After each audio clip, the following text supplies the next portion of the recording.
Bienvenue à Place au Village sur KWZ Télévision Lozère, la petite chaîne qui monte et qui aujourd'hui est venue jusqu'à Montgros, Nasbinel, où a été donné hier le coup d'envoi du festival Photobrac. Photobrac, tout est dit, les photos, l'Aubrac et beaucoup d'énergie proposée par ceux qui vivent ici et qui veulent prouver qu'on sait faire autre chose que du bon fromage ou élever des bêtes. La preuve avec ce festival, c'est la 18e édition et cette année, 25 lieux d'exposition sur 5 communes, 68 photographes, parmi eux Mesdames, Messieurs, merci d'avoir pris le temps, d'avoir quitté vos lieux d'exposition justement pour nous rejoindre pour ce petit plateau. Je vais m'efforcer, mais rapidement, de contourner rapidement vos carrières, votre œuvre.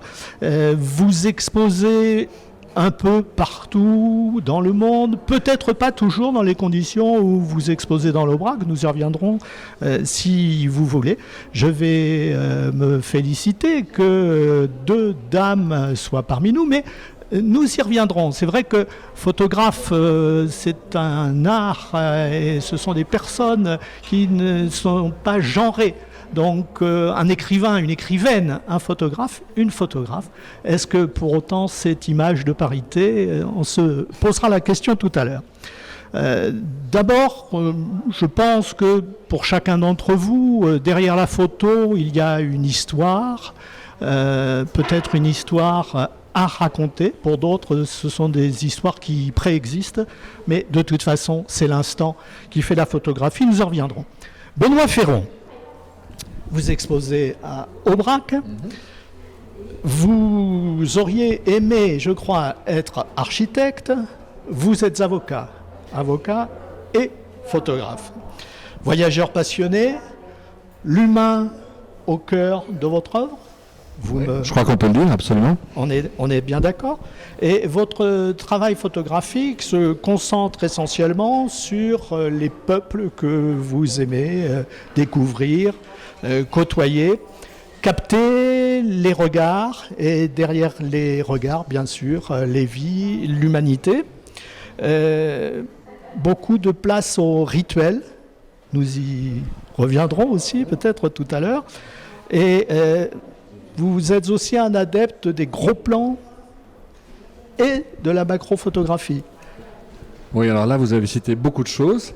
Mais je dirais que, bon, c'est vrai, quand j'étais gosse, je rêvais d'être architecte. J'adore le graphisme, j'adore les choses bien structurées, bien construites. Et c'est vrai qu'au fur et à mesure de mon travail photo, on peut retrouver ça. Quand je fais des portraits, c'est souvent très, très cadré. Chaque cadrage est étudié. Donc c'est pas du hasard, c'est rarement des photos en mouvement. C'est vraiment assez léché. Et j'aime ça, j'aime l'humain, j'aime l'émotion, mais j'ai fait beaucoup de photos de peau, de bijoux, etc. dans les différents endroits où je suis allé. Et puis, naturellement, j'essaie de retrouver la même chose sur la planète, sur la Terre, et dans l'exposition que j'ai ici, qui s'appelle Éléments Terra Abstracta. Donc, éléments, c'est les 4 éléments de la Terre, le feu, l'eau, le ciel. J'essaie de retrouver ce côté abstrait et ce côté assez graphique. Et donc, mon exposition ici est basée là-dessus. Donc, c'est des éléments que j'ai été prendre un peu partout. Il y a des photos aériennes, il y a des photos en macrophotographie. Donc, il y a un peu de tout. Ce qui caractérise quand même assez bien ce travail, c'est j'ai une attirance pour la couleur. Si vous avez vu les images, je pense que ça va assez de soi. Et on retrouve ça aussi beaucoup dans mes portraits. J'ai été beaucoup en Afrique de l'Est, j'ai été beaucoup en Inde. Et donc la couleur est quelque chose qui m'attire. Alors c'est pas délibéré, c'est quelque chose que j'ai remarqué après, en fait, qu'on m'a un jour fait remarquer, parce que moi, je le faisais naturellement sans même m'en rendre compte. Donc, merci. Voilà. Cécile Domens, de la Patagonie à l'Aubrac, il y a quelques points communs, peut-être l'élevage en particulier, l'amour des chevaux aussi, j'ai cru comprendre.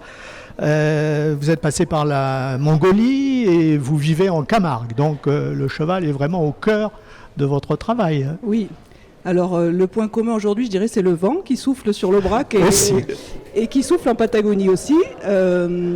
Et c'est vrai que moi, le point commun, je pense, de tous mes voyages photographiques ou sujets photographiques, au départ, c'est le cheval. Je suis cavalière, passionnée par les chevaux. Et ce qui m'intéresse, c'est l'équitation de travail, les peuples cavaliers, et associé à ça, le nomadisme, le voyage, l'itinérance. Et donc, effectivement, c'est plus souvent des territoires de steppe et de grands espaces, des territoires avec des gens qui vivent un monde paysan, un monde en relation avec la nature. Effectivement, j'ai beaucoup voyagé à cheval, qui sert aussi de lien, souvent, avec les populations que je rencontre. Et d'un point de vue sujet photographique, je pense que c'est vraiment tout ce qui est autour de la nature. J'ai pas de sujet de prédilection, je suis pas spécialisée sur la faune ou l'animalier ou le paysage, mais c'est autour de ce monde-là. Comme Benoît, je suis très attirée par la couleur. J'aime beaucoup regarder les photos noir et blanc des autres, mais je n'aime pas du tout transformer mes photos couleurs en noir et blanc. J'ai l'impression d'être frustrée, de perdre une partie de l'image. La transmission a un rôle très important également. Vous avez toujours mis en œuvre des stages, des formations. C'est vrai. Dont, je crois, votre premier stage était en Aubrac. Exactement, c'est vrai. J'accompagne beaucoup de photographes amateurs, j'organise des stages photos, des voyages photos depuis longtemps. Et les premiers stages que j'ai organisés en 2006, c'était sur le plateau de l'Aubrac, parce que c'est une région que je connaissais bien, que j'aimais beaucoup. Très nature, grands espaces, enfin voilà, tous les gens qui viennent ici sont marqués par ça. Et dans les tout premiers stages photo que j'organisais, je donnais une pellicule photo diapo par jour à mes stagiaires. Donc ils avaient 36 poses à faire dans la journée. Ça paraît de la science-fiction aujourd'hui, mais c'était le cas des 2-3 premières années de... C'est de la science-fiction à rebours. C'est ça, à rebours, oui, exactement. Merci. Olivier Mulhoff, vous êtes passé par tous les stades de la photographie et vous parlez beaucoup de l'argentique et du numérique. Chacun d'entre vous a dû effectivement côtoyer ces deux modes photographiques, mais vous en parlez beaucoup. Vous parlez même de l'instamatique Kodak que nombre d'entre nous ont connu. C'était souvent le premier appareil photographique. Après, le réflexe et bien d'autres sont passés par vos mains. C'est le regard, dites-vous, qui fait votre photographie. C'est sûrement une bonne définition du photographe. Quel que soit l'appareil, si l'on n'a pas le bon regard, je crois qu'on ne fait pas de photos dignes de ce nom peut-être. Votre photo est essentiellement créative et vous êtes chercheur de profession. Alors vous êtes donc, vous, un chercheur qui s'est trouvé. Alors, ce n'est pas à moi de le dire. C'est toujours difficile, effectivement. Oui, je suis chercheur de profession. J'exerce depuis maintenant 32 ans en tant qu'ingénieur dans la société Michelin. Et j'ai toujours été dans ce milieu-là. Et puis, je crois depuis tout petit. Quand je me suis présenté dans mon entreprise, je me rappelle à l'entretien d'embauche, je me suis présenté comme un inventeur. Alors à l'époque, ça pouvait faire rigoler, mais en fait, ils m'ont pris au sérieux. Et puis, en fait, c'est une histoire qui se passe très très bien, puisque je travaille toujours. J'ai déposé plus de 100 brevets d'invention en tant qu'inventeur. Et maintenant, je suis dans la société Michelin, l'expert brevet pour tous les pneus, tourisme et camionnettes de l'entreprise. Voilà. Alors c'est mon métier, chercheur. En fait, chercheur, ça veut tout et rien dire. Mais je travaille dans l'innovation. Je suis à la recherche de nouvelles techniques, nouvelles technologies, à perfectionner des choses qui existent déjà. Et puis, comme en parallèle à mon métier d'ingénieur, je suis un passionné de photo depuis mon tout jeune âge. Depuis qu'on m'a offert un Instamatic Kodak.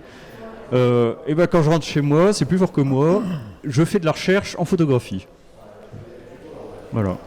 On reparlera tout à l'heure peut-être de ce procédé que vous utilisez pour, en tout cas, cette exposition arborescence que vous présentez à la ferme de Bouquincan. Volontiers. Florence Dabenoc, Bonjour. Vous avez un amour et un respect de la nature que vous devez, dites-vous, à vos parents. Oui. Une profession proche du monde animal, vétérinaire, je crois. Je crois que vous avez abandonné le fait d'être vétérinaire maintenant. J'ai raccroché ma blouse, voilà, je préfère parce qu'abandonner, il y a un côté, voilà, mais j'ai raccroché ma blouse au 31 décembre, voilà, pour basculer complètement dans mes passions. Tout à fait. La page est tournée. Vous êtes passionné aussi d'art contemporain et regrettant finalement de ne pas maîtriser le dessin, c'est la photographie qui a recueilli tous vos dons. Tous mes dons, je ne sais pas, c'est pareil, c'est pas à moi de le dire. En tout cas, c'est comme ça que je prends plaisir à m'exprimer. Effectivement, j'aurais adoré savoir peindre, dessiner. J'admire les gens qui ont un coup de crayon, enfin, je trouve ça fantastique. Et effectivement, j'adore fréquenter les musées d'art contemporain. Je n'ai pas forcément tout de suite fait ce lien, hein. C'est après, au fur et à mesure, avec mes images, les gens qui m'y font penser. Les plus beaux compliments viennent justement pas forcément des photographes, même si je les prends avec plaisir, mais quand il y a des gens qui sont des artistes peintres ou dessinateurs et qui me disent que les photos évoquent quelque chose pour eux, les rendent sensibles justement et provoquent une émotion, c'est un des plus beaux compliments, c'est vrai. Donc c'est après, en réfléchissant, je me dis finalement c'est vrai que comme je n'ai pas du tout ce talent-là de savoir dessiner et peindre, peut-être que c'est mon appareil photo, voilà, qui me permet d'exprimer ce que j'ai envie d'exprimer, et le graphisme, la poésie, l'abstraction. J'aime beaucoup l'abstraction. Donc quelque part, oui, je pense qu'au fur et à mesure, c'est vers là que je suis allée parce que c'est ce qui m'attire en fait, oui, tout à fait. Alors, vous présentez à Nazbinal une partie de vos photos, bien sûr, liées en particulier au monde animal et spécifiquement aux girafes, oui, à l'office de tourisme donc à Nazbinal. Et je pense que derrière ces photos, comme d'autres vraisemblablement autour de cette table, vous nous lancez un message parce que ces longs coups, petit à petit, disparaissent. Tout à fait. Oui, c'est ce qu'on le sait peu, en fait, que la girafe fait aussi malheureusement partie des espèces qui sont menacées. Elle est classée déjà vulnérable par l'UICN, qui justement a dressé cette fameuse liste rouge des espèces menacées en fonction du poids qui pèse sur elle et de leur état de conservation. Et c'est ce qui a achevé de me convaincre de faire cette monographie sur cet animal qui est quand même iconique de l'Afrique et qui a un capital sympathie énorme, mais qui finalement est méconnu, même des scientifiques, hein, au niveau biologique, tout ça, on apprend plein de choses sur elle. Finalement, elle a été très peu étudiée. Et donc au départ, c'était mon souhait de faire une monographie. C'est ma troisième exposition sur l'Afrique en noir et blanc. C'est vrai que j'adore forcément les animaux, hein, c'est pour ça que j'ai fait vétérinaire. C'était un métier de passion aussi, mais la faune africaine a toujours occupé une place particulière dans mon cœur. Et pour cette troisième exposition, je me dis, j'aimerais bien faire une monographie, parce que c'est aussi un défi, parce que c'est pas évident de consacrer comme ça, de trouver des images qui fonctionnent bien ensemble, mais qui chacune ait une vraie personnalité. Donc c'était un défi que je me suis donné, et pour décider pour quel animal j'allais consacrer cette monographie, en fait, c'est vrai que la girafe, je me suis dit, finalement, à ma connaissance, ça n'avait jamais été fait. Et quand en plus j'ai appris, parce que c'est assez récent, hein, même moi qui suis vétérinaire et sensible à tout ça, c'est vrai que même moi, je ne savais pas que la girafe, en fait, était aussi malheureusement menacée. Et ça a achevé de me convaincre, parce qu'effectivement, je pense que j'ai besoin de donner du sens. Il y a le côté, évidemment, créatif. Voilà, j'adore m'amuser en faisant des photos, créer, etc. C'est ce qui me plaît. Mais ça serait un peu stérile s'il n'y avait pas en même temps une vraie démarche de sensibilisation et un message sur la conservation. Et cette émotion qu'on crée quand les gens regardent les images, ce que je dis toujours, c'est que c'est le plus beau des terrains et même des terreaux pour planter les petites graines, pour parler justement de conservation et les sensibiliser à ces problèmes-là. On dit que la girafe est muette. Est-ce vrai ? Alors ça a étudié récemment, justement, c'est vrai qu'elles émettent apparemment des infrasons pour communiquer les unes avec les autres, mais alors on est au balbutiement de l'étude du comportement des girafes, justement. En même temps, c'est bien parce que c'est tout un territoire à explorer, mais elles ne sont pas vraiment muettes, en tout cas pas entre elles, mais c'est vrai qu'à l'oreille humaine, elles n'émettent pas de son audible. Voilà, une vérité rétablie. Arnaud Guérin, je ne sais pas si je dois dire normand ou islandais, parce que vous parlez autant de l'une que de l'autre. 61 voyages en Islande, 65 voyages en Islande, mais normand d'origine, géologue de formation, photographe naturaliste. Vous nous avez offert l'an passé une exposition sur les volcans et vous revenez cette année après avoir arpenté la planète, puisque vous êtes aussi vidéaste et vous proposez un certain nombre d'émissions. Oui, en fait, je suis auteur de documentaires voilà. que j'incarne, en particulier pour la chaîne Arte, sur une série de documentaires qui s'appelle Des volcans et des hommes, et qui étudie la relation qui existe entre les 850 millions de personnes qui vivent au pied des volcans à travers le monde. Et bien sûr, ces montagnes de feu là, qui cristallisent toute leur attention et qui leur permettent surtout de vivre. Vous êtes aussi un homme d'écriture photographique, mais pas seulement. Et vous nous contez des histoires au travers de vos photographies, y compris celles que vous présentez cette année, vous aussi à la ferme de Bouquincan. Et vous nous y présentez essentiellement des ailes. Oui, alors pas que des ailes, parce que les éléphants de mer, ils sont vraiment pas bien dotés en termes d'ailes. C'est vrai. Mais au pays des oiseaux. Mais en tout cas, je présente un travail que j'ai fait sur les Falklands, donc on n'est pas loin de chez Cécile. En fait, moi j'aime bien les extrêmes. En fait, j'aime pas l'eau froide. Enfin, ou j'aime pas l'eau tiède, pardon. L'eau tiède. J'aime bien l'eau froide ou j'aime bien l'eau chaude. Donc l'eau froide pour un Normand, ça semble tout à fait logique. Pour un volcanologue, l'eau chaude, ça semble tout à fait logique. Et en fait, je présente un travail sur une destination qui m'a subjugué, parce que comme Cécile, j'accompagne des voyages thématiques.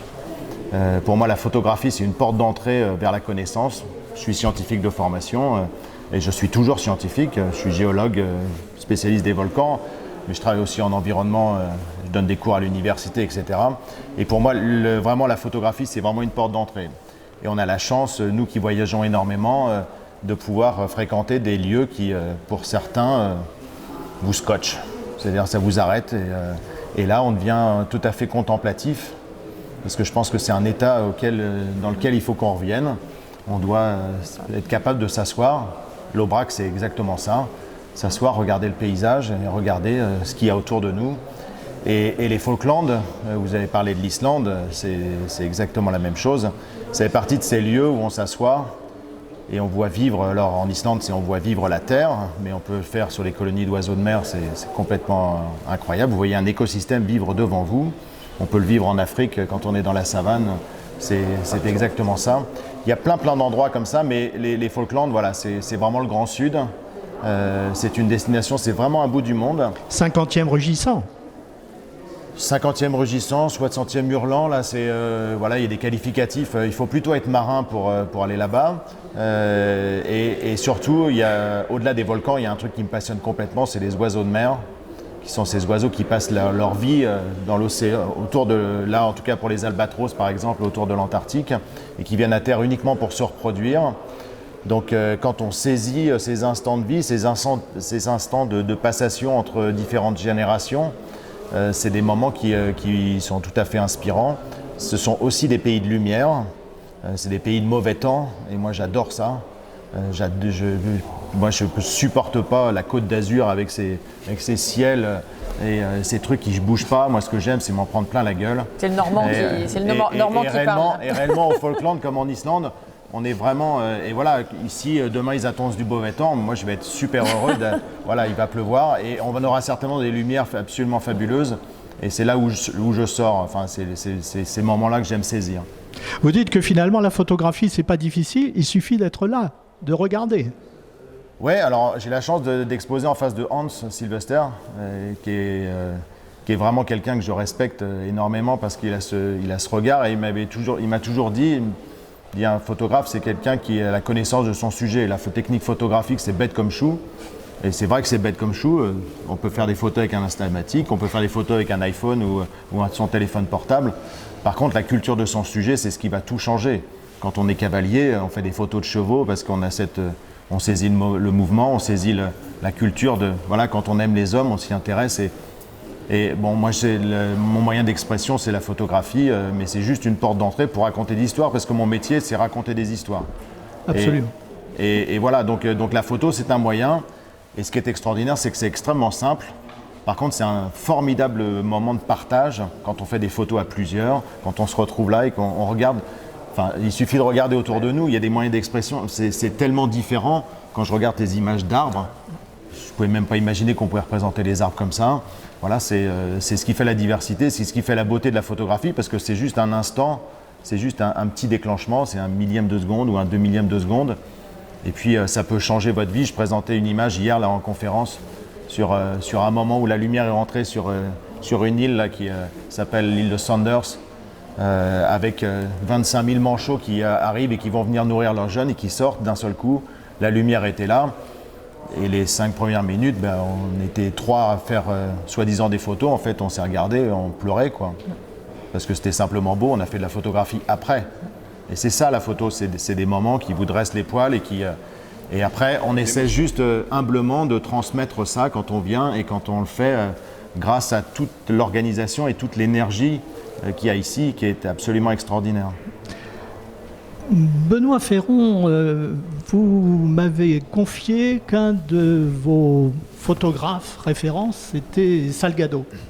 Et effectivement, en regardant votre travail, en regardant ces photos, on trouve des points communs et peut-être une dimension philosophique commune aussi.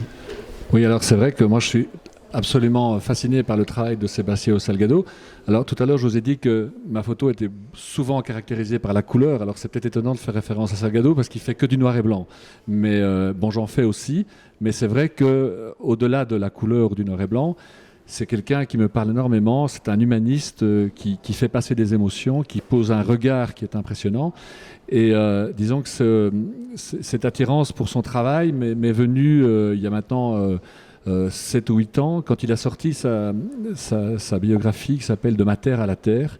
J'ai lu, il a vraiment expliqué sa vie, comment il est venu à la photo, ce qu'il ressentait en faisant des photos. Et c'était extraordinaire parce qu'il y avait des phrases, j'avais l'impression que c'était exactement ce que je ressentais en faisant ce travail, sauf que lui le disait dans des mots vraiment parfaits. Et ça m'a vraiment, Arnaud parlait d'être scotché, mais ça m'a scotché. Parce que c'est exactement ce que je ressens quand je fais des images. J'ai vraiment l'impression d'être dans sa peau pour faire ce genre de choses. Et en plus, c'est quelqu'un qui fait passer beaucoup d'émotions, qui a un très beau regard, mais qui a beaucoup travaillé sur l'homme, et puis qui un jour est passé à la nature. Et donc, il y a cette double dimension dans son travail, ce qu'on ne retrouve pas chez beaucoup de photographes. Et comme c'est quelque chose qui me parle, forcément, je suis très attiré par ce qu'il fait. Mais vous aussi, vous poussez un cri à la diversité, un cri Absolument. Pour la tolérance. En fait, le travail que je fais sur l'humain, donc là on ne parle pas de ce que je fais ici, de ce que je présente ici, c'est que je suis très attiré par cette diversité et grâce au voyage, je me suis rendu compte de la richesse de la culture dans le monde et des différences. Et par exemple, j'ai fait tout un travail sur la vallée du Rift, donc c'est le territoire qui s'étend de Djibouti jusqu'au nord de la Tanzanie, en passant par le Kenya et l'Éthiopie. Et vous avez énormément de tribus le long de cette vallée du Rift, et chacune de ces tribus a ses propres coutumes, a ses propres vêtements, ses propres bijoux. Et vous faites 20 ou 30 km, vous passez dans une autre tribu et c'est pas les mêmes bijoux, c'est pas la même façon de s'habiller. Et je trouve que cette richesse et cette diversité est assez exceptionnelle.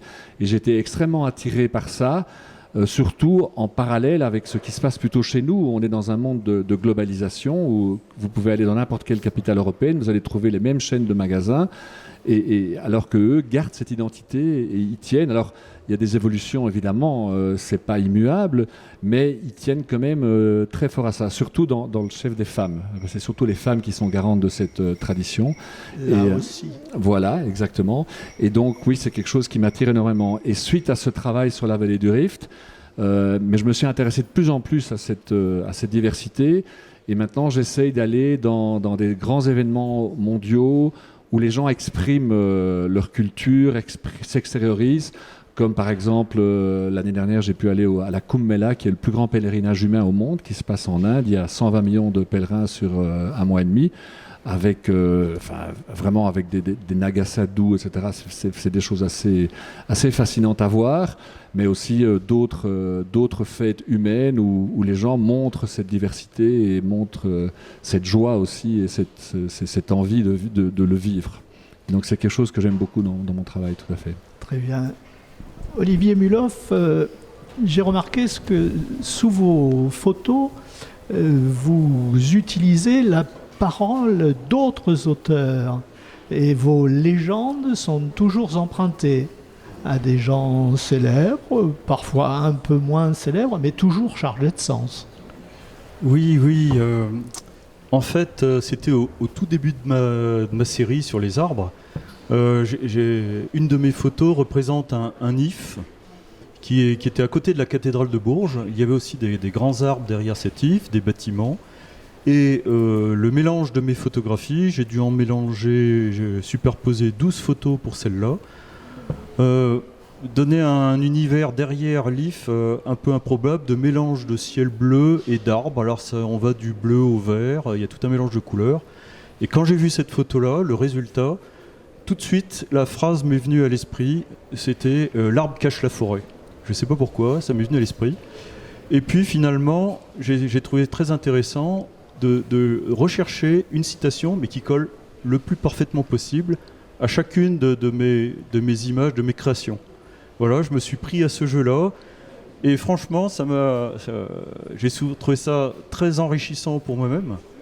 Et je crois que ça parle aux gens, ça parle au public. C'est comme si ça racontait une histoire pour chacune de mes photos. Bien, et en plus, vous nous donnez des éléments très particuliers liés à chacune des photos également. Oui. Alors, pour chacune de mes photos, j'utilise Voilà, je donne le temps qu'il m'a fallu pour prendre toutes les photos, durée des prises de vue, et puis après, je mets souvenir à, alors par exemple, 15 jours. Alors, les gens, quand ils lisent ça, ils comprennent pas bien. Alors, très rapidement, les gens viennent me voir pour me poser la question. Et d'ailleurs, j'allais dire, c'est étudié pour. C'est volontairement énigmatique, comme ça. Les gens viennent me voir et me posent la question. Mais qu'est-ce que ça veut dire ? Souvenir à, on comprend pas. En fait, la réponse est très simple. Quand vous voyez mes photos, en fait, mes représentations d'arbres, ce n'est pas une photo d'un arbre pris à un instant T, c'est autre chose. L'environnement de l'arbre est devenu semi-abstrait, l'arbre émerge et semble illuminé et pris de mouvement. En fait, j'associe cette représentation à des souvenirs. Alors, je dis, moi, en tant qu'artiste, c'est comme si j'avais réussi à matérialiser le souvenir que j'ai de cette scène. Alors, par exemple, 7 jours après l'avoir vue. Et plus le temps augmente, plus le résultat, plus ma représentation que j'ai créée est abstraite. Voilà. Alors, on va dire, c'est mon ressenti d'artiste qui donne ce temps-là. On a l'impression que le temps a chez vous une valeur toute particulière. Le temps de la photo, vous êtes chercheur et il faut du temps. Dans cette société, le temps est pourtant peut-être une des choses qui manque le plus, non ? Oui. En fait, il faut être attentif aux choses, il faut être attentif aux accidents. Quand il se passe quelque chose d'anormal, d'imprévu, il faut savoir s'arrêter, dire tiens, qu'est-ce qui s'est passé ? Pourquoi le résultat n'est pas celui qu'on attendait ? Et la recherche, c'est ça. Alors on peut faire de la recherche de manière extrêmement cartésienne. On fait un plan d'expérience, on fait notre plan, on constate des résultats, on en déduit, je sais pas quoi, des équations ou autre chose. Mais aussi, il y a une autre part de la recherche qui est une espèce de recherche opérationnelle. On fait des choses et on est attentif à un espèce d'accident, mais on ne sait pas quand l'accident va arriver. Alors on attend, on fait des choses, on fait des essais en tout genre, on regarde. En fait, il faut être extrêmement observateur. Et à un moment donné, il se passe quelque chose d'inattendu. Voilà. Alors, faut observer. Alors après, soit ça n'a aucun intérêt, auquel cas, on continue, on passe à autre chose. Ou soit, là, il y a quelque chose d'intéressant qui se passe. Et puis là, il faut vite tirer sur la ficelle. Il faut mémoriser quelles ont été les circonstances pour que l'événement apparaisse. Et puis après, il faut rebondir dessus. et il faut tirer sur la ficelle. Voilà. C'est pas très compliqué finalement le métier de chercheur. Visiblement non. Dit comme ça, c'est magnifique. Voilà, c'est comme un marionnettiste, hein, on tire sur les ficelles. Voilà. Cécile Domens, vous avez parlé de votre amour des chevaux, de votre amour des espaces, et vous avez écrit aussi que finalement pour vous, la photo c'était l'instant. On vient d'avoir une définition de l'espace-temps qu'est l'instant, mais vous faites aussi l'alchimie entre l'émotion et la technique photographique. Mais c'est d'abord l'émotion qui déclenche. Oui, moi je suis venue à la photographie après, vers 20 ans, j'avais 20 ans à peu près, et je dessinais beaucoup quand j'étais adolescente. Alors des chevaux partout, au crayon gris, sur mes cahiers d'école, partout il y a des chevaux griffonnés, genre gravés sur les tables en bois en classe, etc. Les cavernes, c'est pas vous. C'est pas moi, mais ça me fascine aussi, le cheval de Przewalski sur les grottes. Je suis allée les photographier en Mongolie. J'imagine. Oui. Donc je dessinais beaucoup, je faisais de l'aquarelle aussi, de la peinture, et j'ai longtemps cru que la photographie était une prolongation de ce goût pour le dessin. Et en fait, j'ai fait le lien bien plus tard avec autre chose. Quand j'étais toute petite, j'avais 9 ans, 10 ans, mes parents ont une maison dans les Pyrénées où j'allais passer mes vacances, et en fait je me levais la nuit, tôt le matin, et je partais toute seule dans la campagne. Et en fait, j'adorais regarder le moment de transition entre la nuit et le jour et voir le soleil se lever, la lumière éclairer les petites gouttes de rosée, les feuilles en transparence, etc. Et le plus souvent possible, je sortais et j'allais voir ce moment-là. Puis ensuite, je rentrais chez moi, mais j'étais toute petite et mes parents ne savaient pas ce que j'allais faire dans la campagne. Et plus grande, je me suis dit, mais en fait, la photo, c'est magique parce que ça permet de saisir tous ces moments sans avoir à rien expliquer. Parce que moi, je n'aime pas trop parler. J'écris, je fais des photos. Et alors, expliquer aux gens pourquoi j'ai fait cette photo, tout ça, c'est très compliqué pour moi. Parce que c'est des moments qui sont très furtifs, qui sont, comme disait Arnaud, c'est des millièmes de seconde, quoi. On appuie sur le déclencheur et c'est un instant qui est passé sur lequel on a réagi. Donc il faut être à la fois très ouvert, c'est-à-dire c'est comme le capteur, quoi. Faut capter, il faut s'attendre à rien pour être disponible pour tout ce qui peut arriver. Et moi je serais par exemple incapable de faire de la photo de studio où il faut tout imaginer avant, tout organiser, les éclairages, penser, tout ça.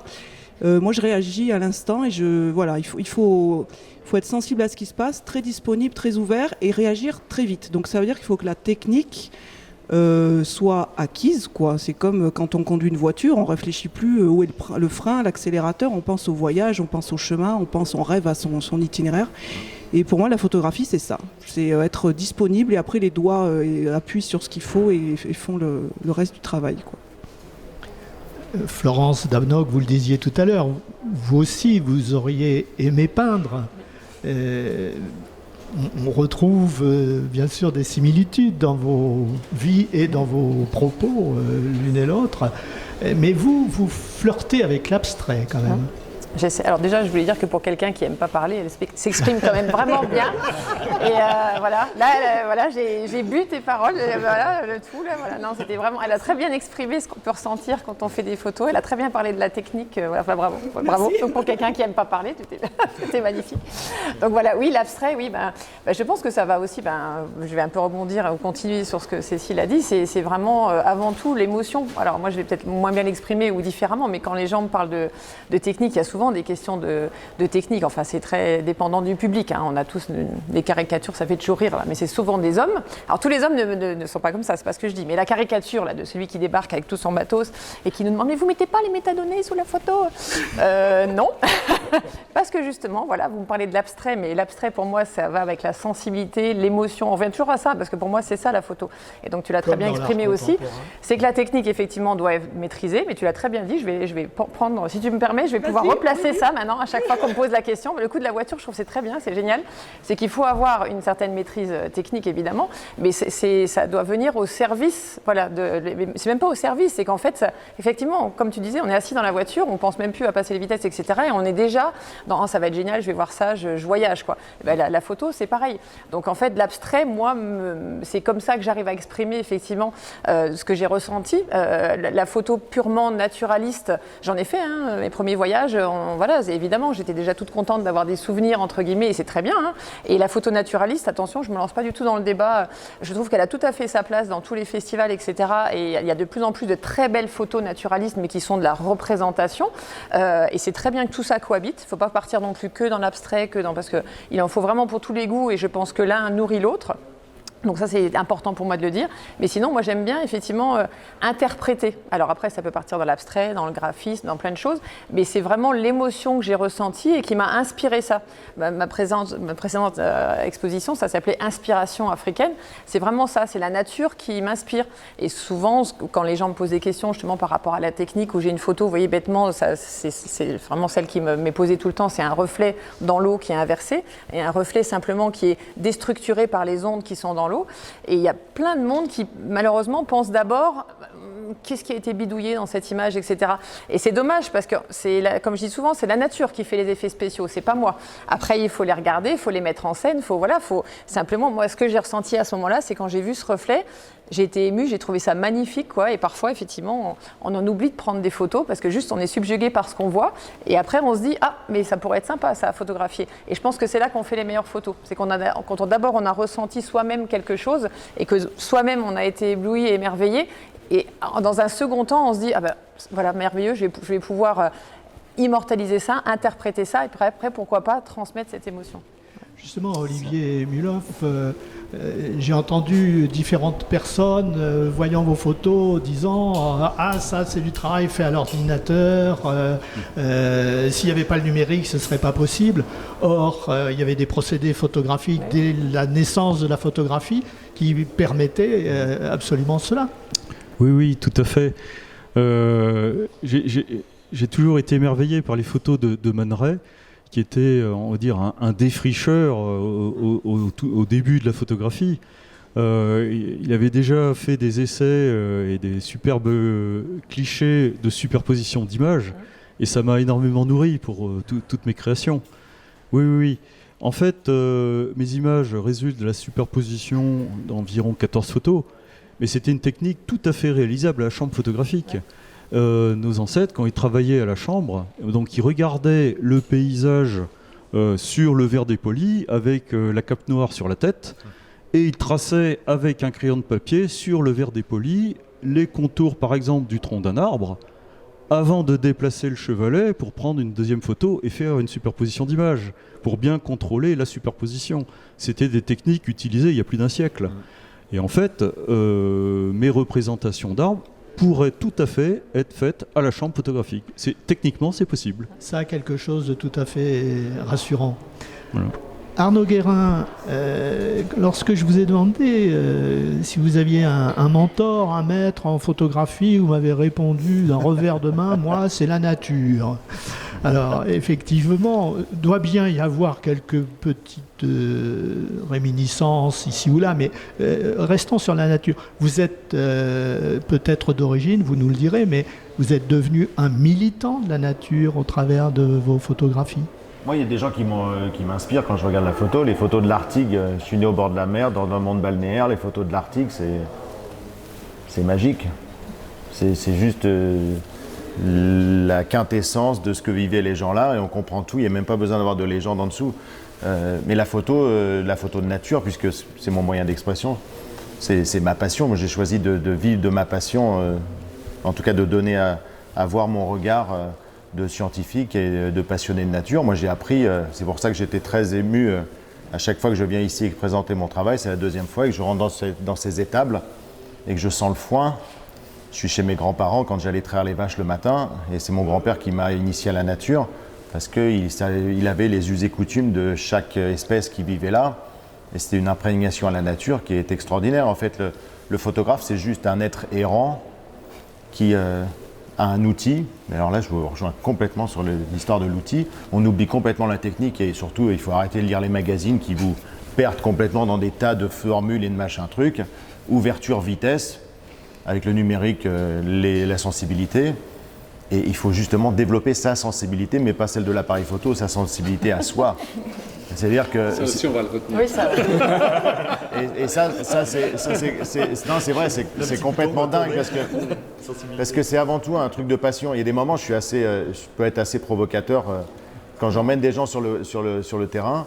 Ils me disent mais alors il faut faire ça et tout et en fait je leur dis écoutez, on va partir faire de la photo et vous laissez tout votre matériel photo là.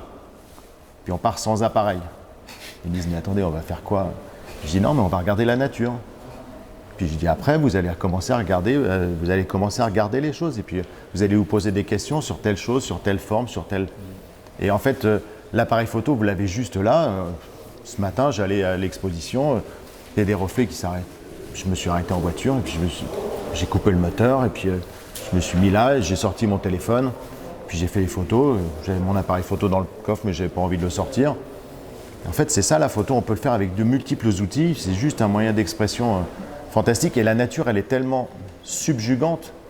Quand vous vivez au pied des volcans ou quand vous êtes au Falkland, là, vous avez au Falkland vous avez une manchotière avec 25 000 manchots qui sont devant chez vous.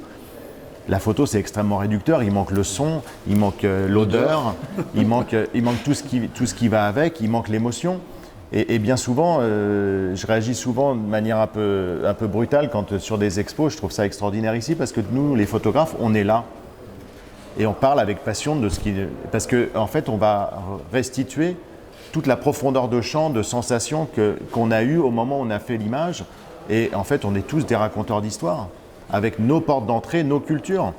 Moi, c'est plutôt la science, c'est plutôt ma sensibilité naturaliste, mais si on remonte plus loin, c'est la sensibilité de mon grand-père qui m'a initié à la nature. Et je l'ai aussi bien en sentant ce foin, qui est absolument extraordinaire, qui a une matière, une texture, qui fait du bruit, et on pourrait faire de la photo, et ça pourrait être fantastique. Donc c'est juste un moyen d'expression, et à un moment, on pourrait presque oublier les photos qu'on fait. Mais c'est aussi un travail partagé, parce qu'il y a le regard de celui qui crée la photographie, Ouais. il y a le regard de celui qui la regarde.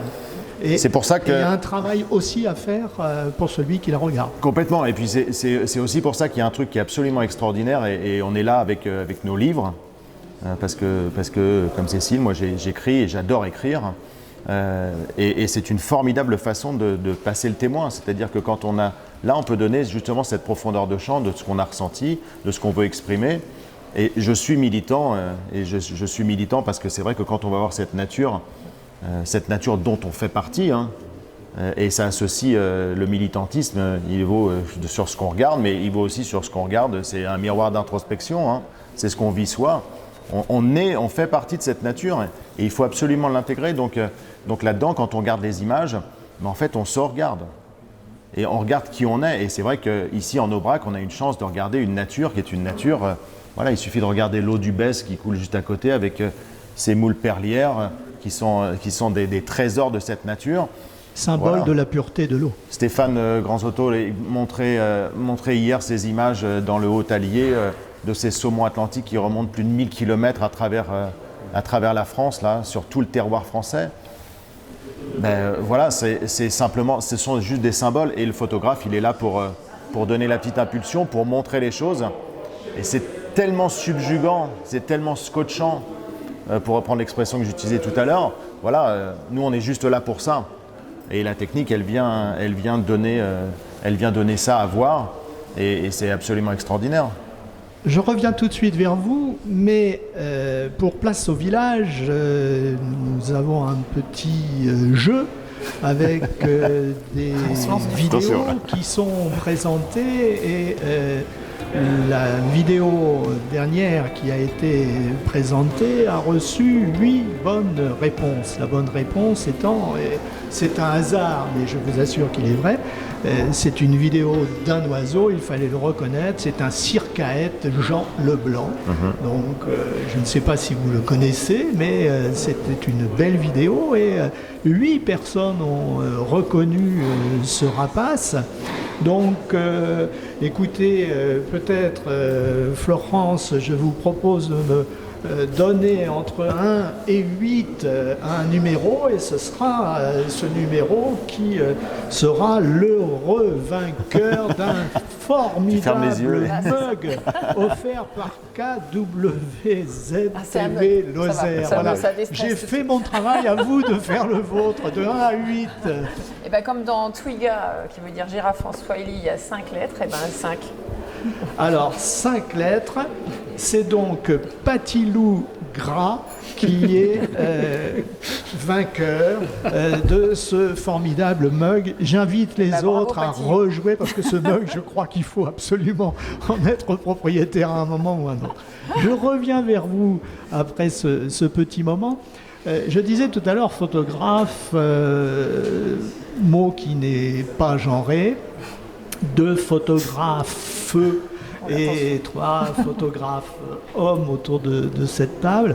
Nous faisons attention dans les sélections, mais le critère de la parité n'est évidemment pas le premier critère. Il y a de plus en plus de photographes femmes, mais leur place reste à faire quand même, Florence, ah oui, dites-moi. Là, vous voulez vraiment me lancer sur ce sujet. Quelques petites minutes, le temps tourne. Non, il va falloir que je vise juste et que je fasse attention à ce que je dis. Mais bon, ça tombe bien que ça tombe sur moi. Mais après, tu vas prendre le relais, on va être 2 quand même.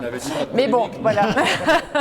Non, mais c'est sûr que la photographie, les femmes dans la photographie prennent de plus en plus de place en quantité, on va dire, et en qualité, mais que la représentation n'est pas du tout proportionnelle. Alors moi, je parle que du milieu que je connais, c'est la photo de nature. Après, je pense que le problème peut aussi se translater sur les autres domaines de la photographie, mais je ne connais pas, je ne vais pas en parler. Mais c'est vrai qu'en photo de nature, on se fait souvent la réflexion que dans les programmations, c'est une chose, parce qu'effectivement, si effectivement c'est fait dans l'anonymat, c'est la qualité de la photographie et de l'exposition qui compte.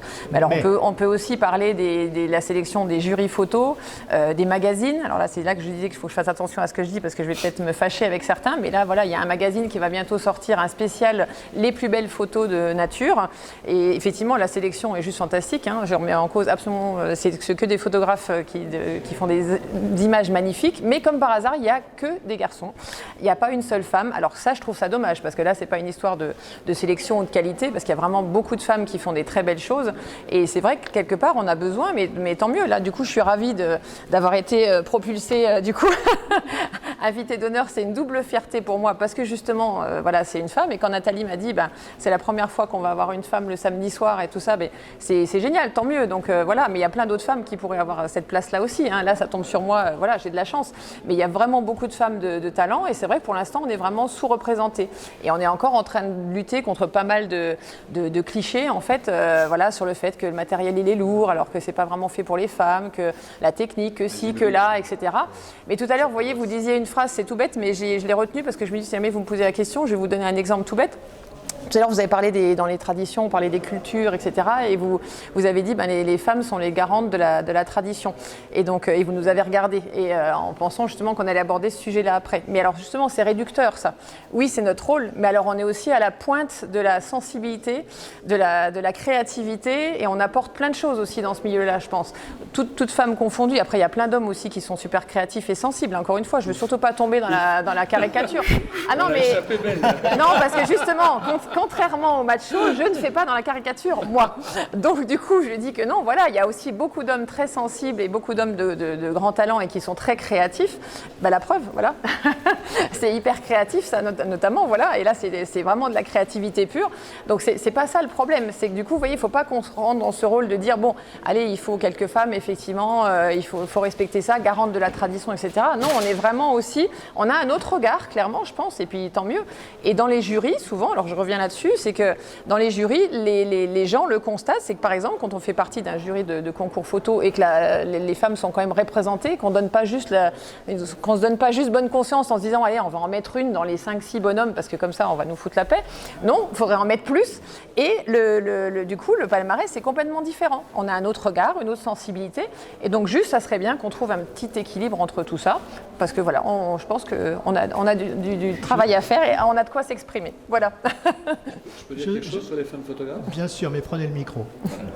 Oui, ce que je voudrais quand même rajouter par rapport à ce que Florence dit, c'est que bon, elle parle de la photo nature, mais si on prend la photo au sens plus large, il y a quand même des très grandes femmes photographes. Ah bah oui. Si on pense à Annie Leibovitz, Diane Arbus, alors dans un domaine que j'aime beaucoup, donc qui est la photographie des peuples, il y a Leni Riefenstahl, hein, qui était une des toutes premières à avoir été au Soudan il y a 30-40 ans. C'est une véritable aventurière. Je pense que ces femmes, elles sont quand même représentatif quand même d'un mouvement important.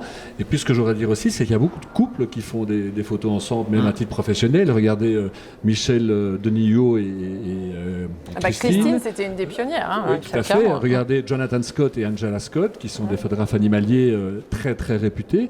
Donc il y a vraiment beaucoup de couples qui font ce genre de choses. Et je trouve ça très enrichissant parce que c'est vrai que le regard peut être différent.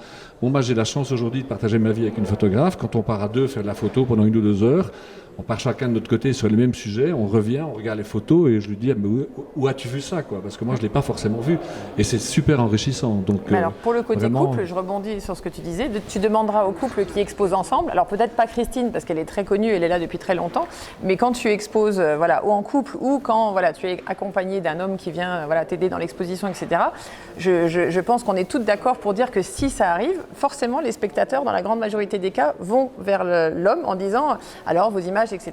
Puis l'homme a beau dire ah mais non mais c'est pas moi le photographe, c'est et ben spontanément donc c'est pour ça que je dis qu'il y a encore du travail à faire, mais ça vient, c'est comme dans tout, ça vient petit à petit ça va faire son chemin, mais c'est très bien. Il suffit aussi de regarder la place de la femme dans les magazines de photographie. Hein. Aussi, c'est pareil, c'est ça. Totalement affligeant dans une société qui est une société. C'est pas représentatif, oui.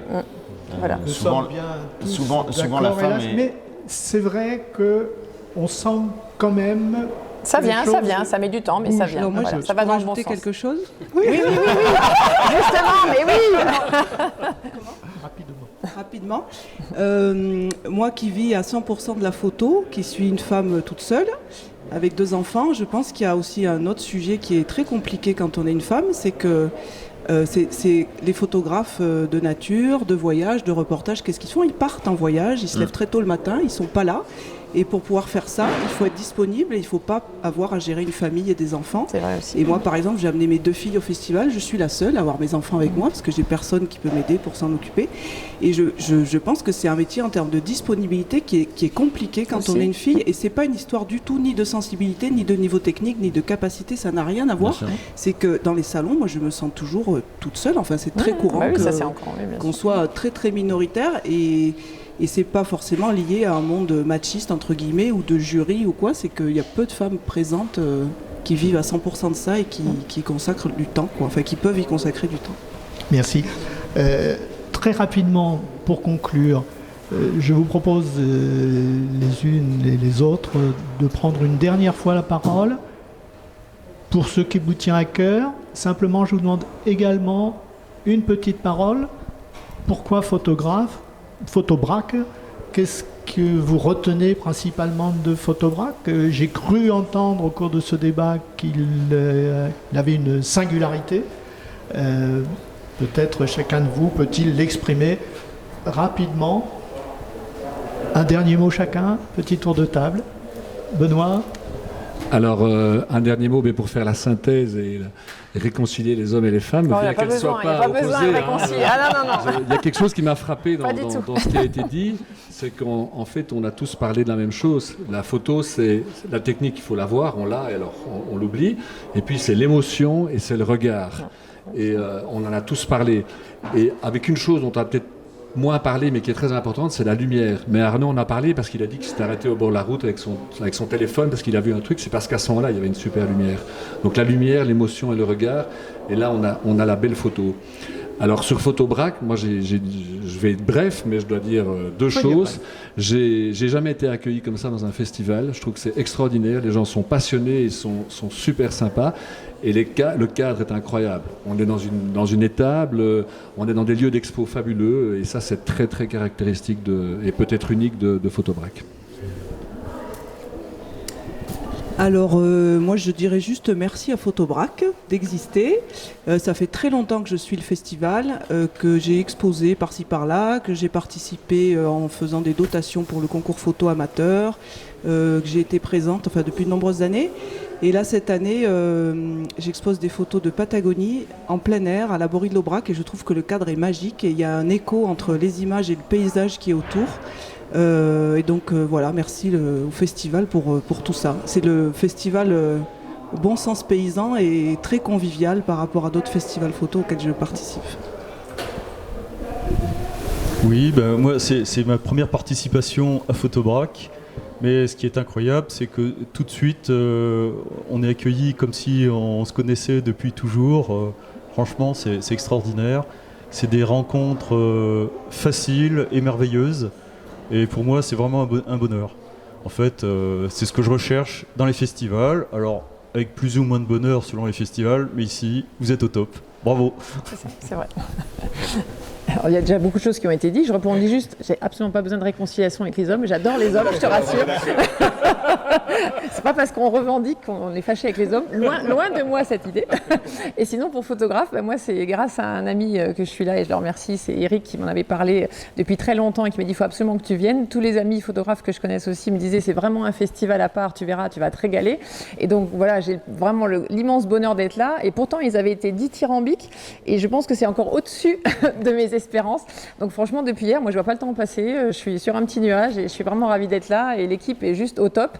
On a une Wonder Woman là qui est remontée sur ressort, qui est juste géniale, Nathalie, et toute l'équipe est à l'avenant, et voilà, et Jean-Pierre, Maurice et tous ceux que je ne connais pas. Donc vraiment bravo, parce qu'effectivement, on se sent comme chez soi. On a l'impression d'être accueilli dans une grande famille. Le public, il est juste génial. Donc voilà, franchement, j'espère que ça dure plus que 4 jours en fait. Dites-moi.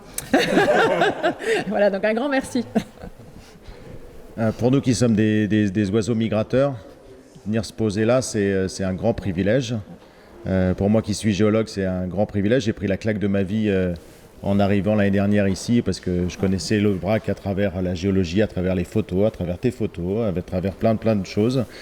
Mais je ne pouvais pas imaginer ça parce qu'il y a une dimension, et encore une fois, pour reprendre un terme photographique, il y a une profondeur de champ qui est une profondeur de champ humaine qui est absolument incroyable ici, avec des gens, Nathalie, Jean-Pierre, Maurice, qui sont des gens avec simplement une gentillesse qui fait plaisir dans la société dans laquelle on vit, et qui sont des professionnels hors pair, parce que tout ça c'est extrêmement pro.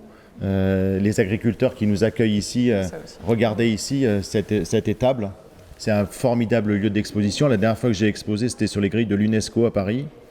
Je peux vous dire qu'ici ça a vraiment beaucoup plus de gueule que sur les grilles de l'UNESCO à Paris, parce que simplement ici il y a tout. À Paris, ça sentait les gaz d'échappement, les gens étaient pressés. Là, les gens ont le temps, s'arrêtent, on se rencontre. Et puis, c'est la transmission. Et la transmission dans notre métier, c'est quelque chose qu'on fait, mais on peut le vivre à l'intérieur de sa famille. Là, je suis parti, je ne pouvais pas voyager en Islande cet été. J'ai emmené des gens chez moi dans le Cotentin.